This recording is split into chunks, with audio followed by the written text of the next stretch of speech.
कक्षा 11वीं एक बार पुनः आपका हार्दिक स्वागत है। पिछले वीडियो में हम लोगों ने कबीरदास के पद को देखा था, प्रथम पद, जिसमें कबीरदास के प्रथम पद के भाव पक्ष को देखा था। कोई भी कविता भाव पक्ष और कला पक्ष मिलकर ही काव्य सौंदर्य से परिपूर्ण होती है। बिना भाव और कला के कविता रसानुभूति कराती नहीं है। इसलिए भाव पक्ष तो हम लोगों ने देख लिया, अब कला पक्ष की ओर दृष्टिपात करें। कबीरदास जैसे पढ़े लिखे नहीं थे, मसी कागज छुओ नहीं, कलम गहो नहीं हाथ, जिन्होंने रोशनाई और कागज कभी स्पर्श तक नहीं किया, लेकिन उनकी रचना आत्मज्ञान के आधार पर, आत्मशोध के आधार पर बड़े बड़े विद्वान शोध का विषय बनाते हैं। उनकी भाषा को सधुकड़ी भाषा कही गई है, क्योंकि वो जहां भी गए उनके शिष्यों ने उनकी बात को, उनकी वाणी को शब्द रूप दिया। इसीलिए उनकी भाषा में प्रत्येक प्रकार के शब्द, भोजपुरी देख लीजिएगा, भोजपुरी के शब्द, ब्रजभाषा के शब्द, राजस्थानी शब्द, सभी प्रकार के शब्द आपको मिल जाएंगे। इसीलिए इनकी भाषा को सधुकड़ी भाषा कही गई है। हम तो एक एक कड़ी जाना, एक एक में पुनरुक्ति प्रकाश अलंकार और यमक भी है। दो एक है तिनहि को दो जग, जिन नाहिन पहचाना। जिन नाहिन पहचाना में अंतिम न वर्ण की आवृत्ति से आप अनुप्रास की छटा को देखिए, बड़ा ही सुंदर दृश्य बिंब प्रस्तुत हुआ है इसमें। का भाषा का संस्कृत भाव चाहिए साच, और कवि भक्त है, और सच्ची भावना से जो भाषा निकलती है वस्तुतः ग्रहण योग्य होती है। एक बात मैं शिल्प सौंदर्य के क्रम में बता देती हूँ। एक बार प्रसिद्ध दार्शनिक सुकरात ने कहा था कि ईश्वर को जब धरती के जीव मात्र से वार्तालाप करना होता है तो वे कवि के माध्यम से वार्तालाप करते हैं, कवि के शब्दों के माध्यम से वार्तालाप करते हैं, कवि के द्वारा दिव्य संदेश देते हैं। तो मेरा कहना अतिशयोक्ति में नहीं होगा कि उन दिव्य संदेशों का वाहक कबीर प्रथम पूज्य है। एक है पवन, एक ही पानी, एक है ज्योति समान। थोड़ा सा अंतर है, लेकिन एक एक शब्द को देखिए, कितनी छटा बिखेर रहा है। एक एक खाक गढ़े सब भाड़े, पूरा का पूरा दृश्य प्रस्तुत कर रहा है। एक एक कोहड़ा साना। उदाहरण देखिए, जैसे बाढ़ी काष्ठ की, उदाहरण भी उन्होंने प्रस्तुत किया है। हम लोग तो अभी नहीं पढ़ेंगे, लेकिन एक उदाहरण अलंकार भी होता है।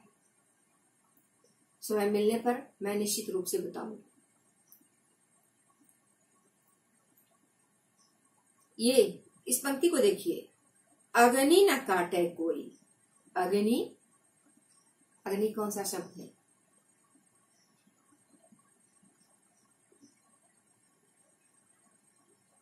तत्सम, तद्भव, देशज, विदेशज, तत्सम में तो नहीं आया।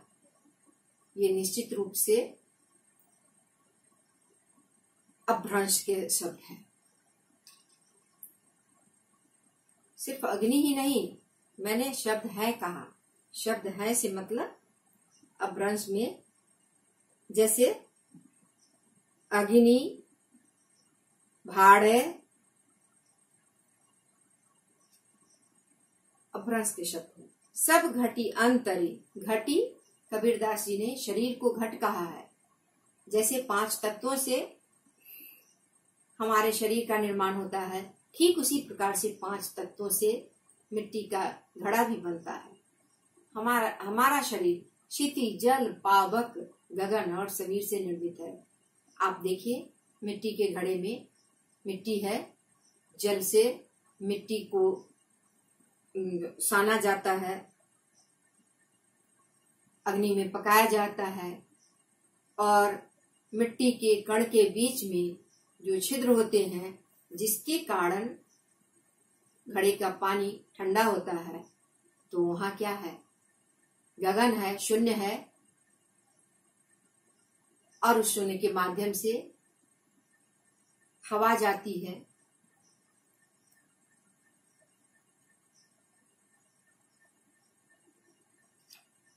निर्भय होने का संदेश देते हैं। कहे कबीर में अनुप्रास अलंकार देखिए, व्यापय बोलचाल की भाषा के शब्द हैं।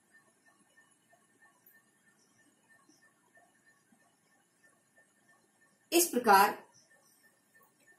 कबीर की भाषा का संस्कृत भाव चाहिए सांच, और कवि ने बड़े ही निर्मल भाव से इसका निर्वाह किया है, लोगों को संदेश दिया है।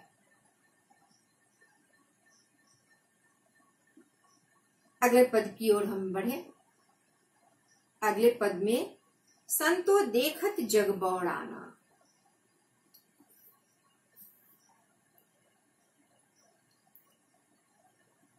कबीरदास जी ने दूसरा पद में बाह्याडंबर का विरोध किया है। बाह्याडंबर से उन्हें सख्त घृणा है। सबसे बड़ी बात है, अधिकांश लोग अपने अंदर के तत्व को नहीं समझते हैं, अपने अंदर के ईश्वर को नहीं पहचानते हैं, और दुनिया में ईश्वर को ढूंढने चलते हैं। संतो देखत जग बौड़ाना, इस पहला शब्द पर मैं आपको रोकना चाहूंगी। कबीरदास जी ने किसका आह्वान किया है? संतों को आह्वान किया है, संतों को संबोधित किया है, सामान्य लोग नहीं, क्योंकि सामान्य लोग तो बौखला जाएंगे। इसलिए जो सज्जन है वही कबीरदास जी की भाषा को समझेंगे। संतो देखत जग बौड़ाना, ये संसार बौड़ा गया है।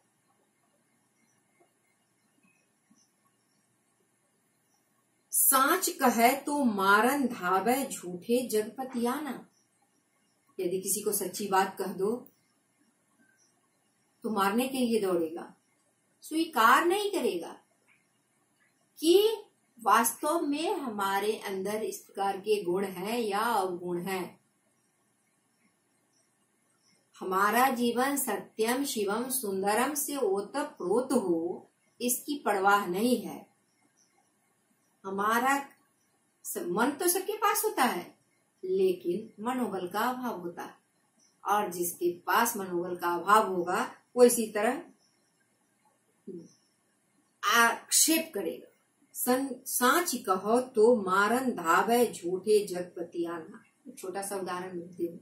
आप किसी चोर को चोर कहकर देखिए तो क्या हाल बनाता है। आप किसी बेईमान को बेईमान कहकर देखिए तो क्या प्रतिक्रिया होती है।